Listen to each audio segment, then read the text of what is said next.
Sekarang belum ada, tidak berbasis komunitas. Pemerintah Jakarta itu membangun Jakarta itu basisnya tentang komunitas. Modalnya ada. Oke, APBD kita. Mari APBD kita beli. Gimana persen. kekuatan dari situ ada berapa?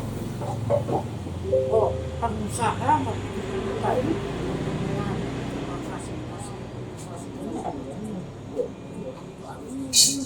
fasilitasi banyak. Contoh, waktu zaman Ansar itu anak muda itu dikasih apa namanya gelagat. Kalau orang yang tua-tua kayak kita ingat sekali bahwa waktu itu gelagat remaja atau gelagat olahraga itu oleh arisan itu dikurang. Yang besar paling senang itu gelagat remaja karena itu bukan hanya olahraga macam-macam. Nah, baru sama setelah itu ganti gubernur, belakang remaja tidak terlalu diperhatikan. Apa yang diperhatikan? Mall. Lalu sekarang mana-mana ada tanah kosong dikit aja mall. Supaya apa? Memfasilitasi pedagang. Pedagang apa? Pedagang yang bisa nyewa di mall. Nah, artinya itu apa? Artinya anak-anak kita yang dulunya memanfaatkan pedagang remaja, misalnya anaknya yang suka menari, ada yang suka apa, dia menarinya di pedagang remaja. Dan seterusnya semua belajar dari pulang-pulangnya sudah lebih pintar. Sekarang enggak. Pedagang remajanya udah gak terlalu aktif akibat untuk kawinan sekarang. Lalu anak-anaknya kemana? Ya anaknya jadi ke mall semua. Nah, kalau anak ke mall bedanya sama anak ke pedagang remaja apa? Beda. Itu mau belajar. Nah, kalau ke pedagang remaja belajar menari, belajar apa macam-macam. Kalau ke mall nongkrong karena nggak punya duit. Betul. Cuma ngeliat doang, pulang lapar, kosong semuanya kasihan. Jadi anak-anak yang ada semakin frustrasi, akhirnya semakin nakal. Nah, makanya yang tadi saya bilang, kalau orang tua membangun Jakarta, apakah berbasis komunitas atau enggak? Kalau nggak berbasis komunitas ya seperti tadi. Pikirannya, oke, Jakarta akan maju kalau mallnya banyak. Sebab kalau mall banyak orang kaya, perusahaan masuk, bayar pajak, bayar mall, duitnya tambah banyak. Jakarta membangun. Artinya hanya penghasilan Jakarta makin baik.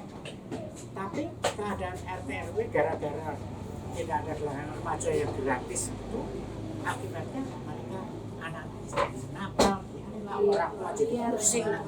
Nah, udah diperhatikan komunitasnya. Tapi kalau saya gubernur, mudah-mudahan begini. Amin. Udah tua begini.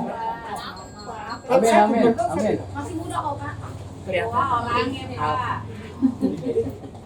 Loh, mari kita bangun dulu nih komunitasnya. Apa maksudnya? Loh, kita bikin komunitas itu fasilitas begini. Supaya yang maju itu berarti syaratnya dulu. Nah, iya, masyarakat. Begitu. Ekonomi yang berbasis komunitas, bukan basisnya apa?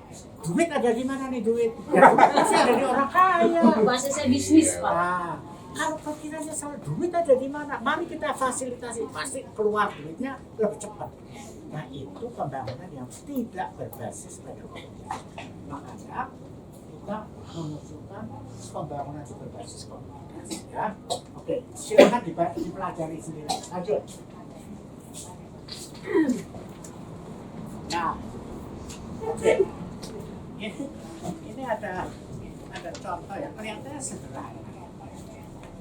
Pembangunan komunitas dan pembangunan di komunitas. Ingat ya, nanti siapa yang bisa menentukan bedanya apa pembangunan komunitas dengan pembangunan di komunitas, bedanya apa?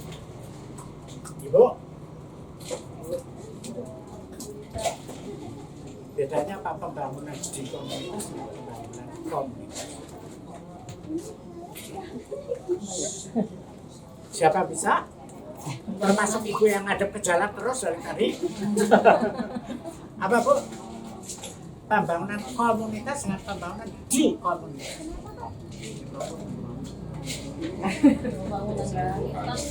Di komunitas itu pembangunan yang dibikin di suatu komunitas tertentu, ya kan? Di komunitas tertentu. Kalau yang pembangunan komunitas berarti untuk berbagai macam komunitas. Wah, hebat. Intinya ya, intinya begini.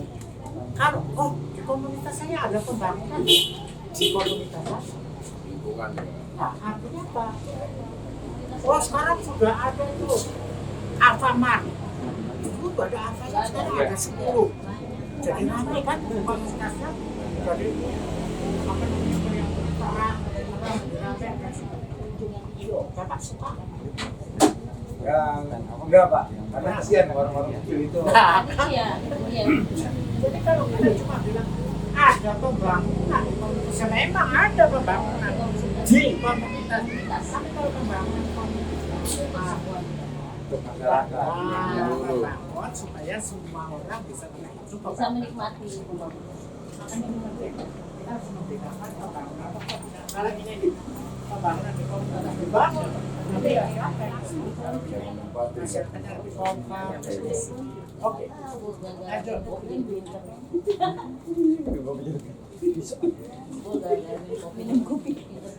Nah, ini ya Bapak Ibu sekalian. Nah, ini juga nanti tolong direnungkan. Terutama kalau topik. Nah, baca-baca ini nanti kan ngantuk ya. Oke, apa yang akan kita lihat? Bagaimana membuat RT RW menjadi sel. Nah, kita kembali ke yang tadi kan, menjadi sel yang kuat bagi masyarakat Kota Jakarta. Jadi nanti yang kuat adalah Kota Jakarta. Satu, melakukan pengembangan daya RT RW. Dua, melakukan pengembangan kemandirian RT RW. Wah, kayak apa itu? Ya. Warga mampu membedakan kebutuhan dengan Keinginan. keinginan. Anak muda. Masih muda toh? Apa bedanya keinginan dengan Yang harus. harus? Ya. Intinya kalau namanya kebutuhan harus dipenuhi. Kalau tidak dipenuhi pasti terjadi sesuatu. Kalau keinginan Bisa nanti. Itu gaya hidup ya. Waktu kita sampai ada jadi rasanya berapa menit lagi? 15 minutes. Hah? 15 minutes. Jadi gini, bapak-bapak kepengen apa ya? Namanya juga kepengen ya. Oh, kepengen tolong dong diperbaiki Pak. Balai RW, bukan balai RW lagi apa? Tempat jaga malam tuh apa namanya? Pos Pos RW. Wah, supaya apa? Enak dong kalau malam-malam ngobrol di sana. Keinginan. Tapi kalau ibu apa yang diinginkan? Kalau saya sih butuh apa? Air bersihnya supaya diperbaiki. Karena anaknya, bayinya, nah itu kebutuhan ya. Jadi nanti para pemimpin tolong minta semua Oh, dia pegang ini aja. keinginan untuk Ini tadinya ya. kalau kebutuhan apa? Ini Itu harus bisa. ini campurnya. Ayo kita agak cepat ya. Kayaknya lobet. Nah ini yang penting harus ada organisasi. Ibu mau jadi ketua RT yang hebat, ketua RW yang hebat. semuanya. Bukan ibu atau bapak sibuk sendiri, nggak karu-karuan, bingung malah nggak jadi apa-apa. Bagaimana mengorganisasi ini? Apakah anak-anak di organisasi susah Pak? Ya dijalani supaya terjadi anak.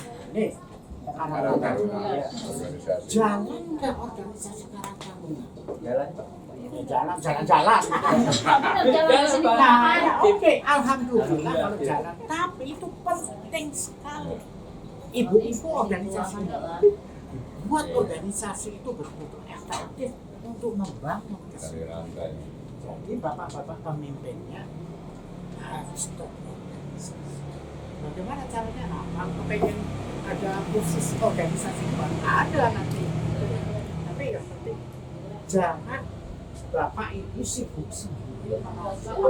Bapak ibu ini jalan harus terorganisasi. Oke? Nah, ini.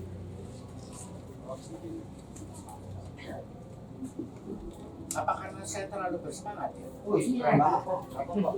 Bagus dong. Bagus Pak.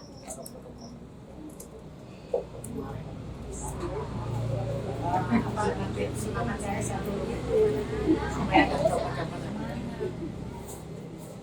kan masih muda kok. Alhamdulillah. Tapi ngomong-ngomong ibu taksi umur saya 65, 70 ya Pak, 70 lebih kali. 73 kali ya Pak. wah hampir. Hampir Pak. 4 sampai 1 bungkus. 6. Tapi kalau sama Fadli kan ada bikin. Udah apa belum nih? Udah, bentar. Udah? Bentar. Bentar belum. Mikrofonnya. Kedengeran sih. Oh, yang ini ya. Oh, tapi belum MC Kecil ya. itu. Buat online. Terus aja ini biar online-nya. Oh terus ya. Oh ya udah. Oke terus ya. Nah oke. Jadi nah ini penting juga ini buat ibu-ibu RT dan bapak RT dan segala macam ya. Bahwa kemampuan mengajukan usulan proposal. Bagaimana membuat proposal? Tapi ini kan harus dipelajari juga ya. Nah nanti ya bisa kontak aja. Wah kita membutuhkan proposal bagaimana dan seterusnya. Tapi ini penting. Karena proposal itu yang membutuhkan ada dengan pemerintah. Mudah-mudahan pemerintahnya mendengarkan. Tapi kan kita sudah mengajukan proposal. Ya. Atau musyawarah tadi. Tapi kan kita tahu musyawarah juga masih perlu direvisi dengan kedaerahannya. Oke, lanjut. Ya. Nah, ini ya. Kalau kita membangun LPM, berarti ada modal yang kita kembangkan. Nanti Pak Edi bilang, modal apa? Kita nih modal dengkul. Jangan gitu. Nah inilah makanya perlu ya kayak begini. Modal itu bukan hanya modal duit, modal dengkul. Pikiran. Kita punya cuma dengkul doang. Itu kalau dengkul sampai main. Ini modal duit kagak punya. Dengkulnya doang, dengkulnya aja juga udah. Nah, apa modal lain kalau secara sosial? Namanya modal sosial. Apa artinya modal sosial ini? Artinya semua energi yang ada pada setiap masyarakat perorangan yang bisa nggak disatukan menjadi satu kekuatan. Jadi menyatukan jadi satu kekuatan. Syaratnya bakal secara sosiologis nomor 1 harus ada saling percaya.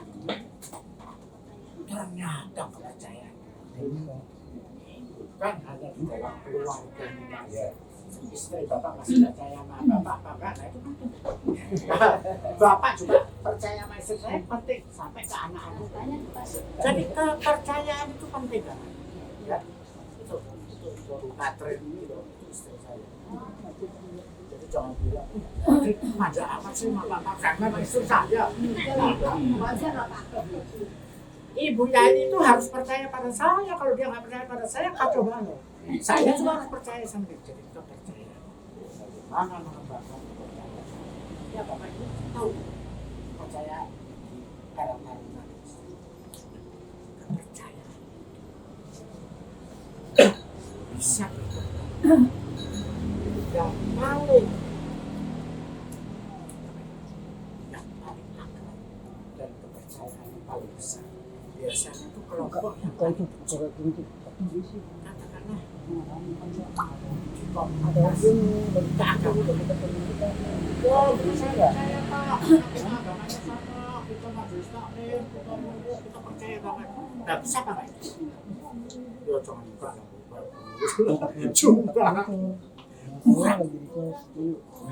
cuma cuma bisa percayanya sama teman-teman sesama majelis taklim dulu nah yang lainnya bagaimana nah makanya itu yang namanya nih saya kasih tahu ini ya namanya boarding. Boarding itu kelompok intim yang paling kecil. Yang paling kecil namanya boarding. Kelompok yang paling akrab pasti kekuatan ikatannya besar. Ingat, makanya yang lebih gede lagi. Ikatannya ini yang namanya bridging. Bridging itu artinya bridge itu jembatan. Yang menjembatani antar yang jadi kalau ini ada majelis taklim ini ada tempat berdoa apa kumpulan doa ini boarding kuat enak tapi kalau nggak di bridging iya karena kalau boarding kuat malah tawuran sama yang lain RT juga kalau sama kuat tawuran sama RT lain makanya tugas kita semua belum selesai kita angkat kita beruji makanya kayak organisasi karena jangan berhenti pada RT atau kekuatan atas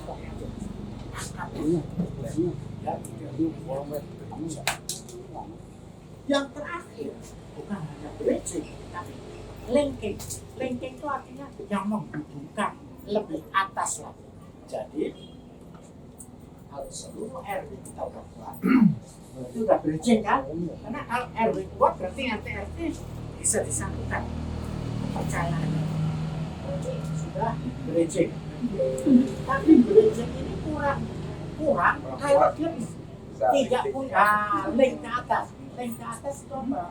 Ini tergantung kita semua terutama kepemimpinan bisa nggak? Gantung bukan Ada otak. bahkan bisa memperhatikan atau pengusaha bisa nggak menarik perhatian di RW kita kan ada pengusaha jadi kalau kita bisa melalui orang RW kita bisa cari cantolannya karena setiap RW kalau kita cari-cari pasti ada ya. Nah jadi ini ya nanti dipelajari lagi ya kalau modal fisik gampang lah apa aja yang ada misalnya kebetulan tempat kita dekat sama mall ya kita pakai apa tempat parkir atau kita bisa atau apalah ya pokoknya yang fisik ini modal fisik ya ini dibaca ya terus lanjut nah ini modal fisik ya oke terus modal manusiawi.